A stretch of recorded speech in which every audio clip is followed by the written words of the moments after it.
Magandang buhay mga ka-DIY. Meron na naman tayong electric fan na i-repair ngayon. So, ang electric fan na ito ay gumagana naman pero hindi siya nagsiswing. Tara na, saksak muna natin. Yan, testingin muna natin sa number 1. Okay. Ngayon naman, subukan natin pindutin yung nasa likod habang umiikot.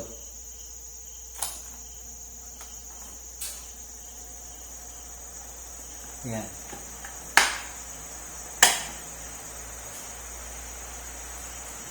Ayaw talaga.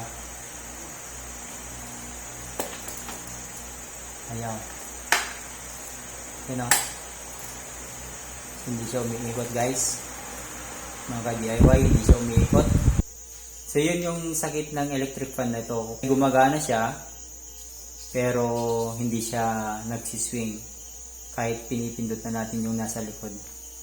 So tara na, ayusin natin. Okay guys, baklasin muna natin to.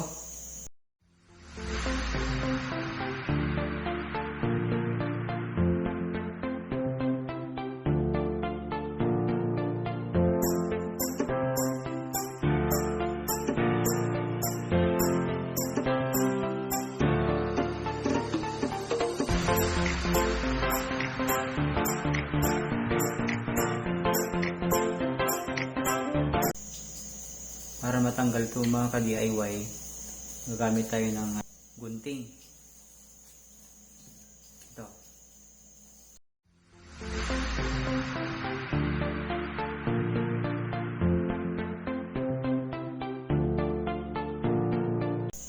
So, natanggal na mga ka-DIY. Isa pang tatanggalin natin ay ito. Yung maliit. Ito.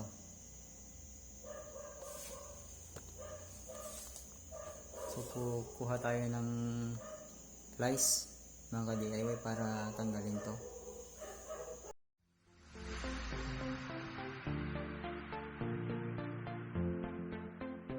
Ito.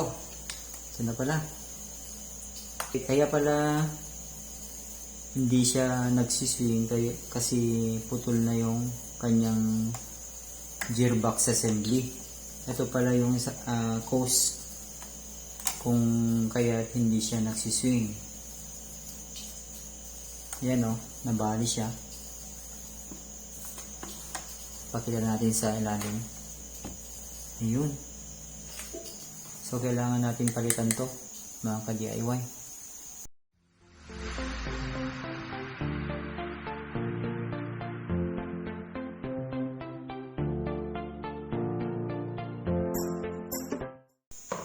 Yung nabali mga ka-DIY.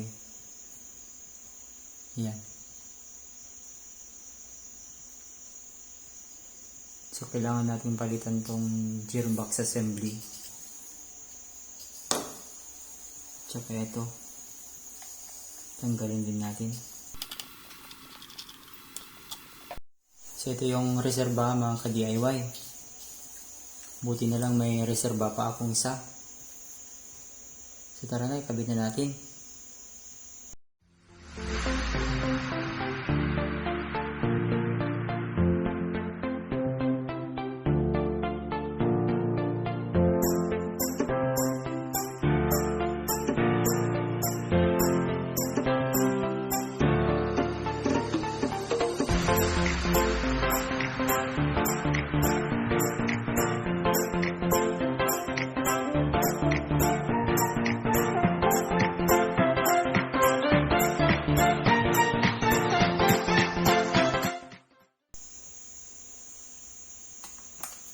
Ayan, okay na siya.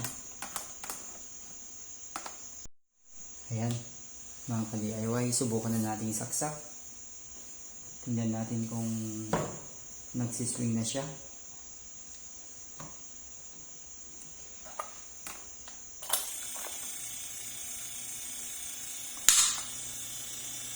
Okay, ayos. Nagsiswing na. Yan. Ayos na ayos. So paano mga ka-DIY, ibalik na natin.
Ayan, okay na mga ka-DIY.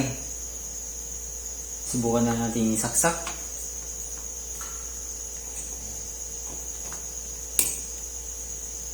Ayan, number 1. Ayan.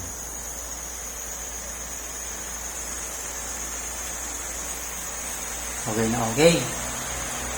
Sa ayos na yung pagkasik niya. Ayan. Sa ayos.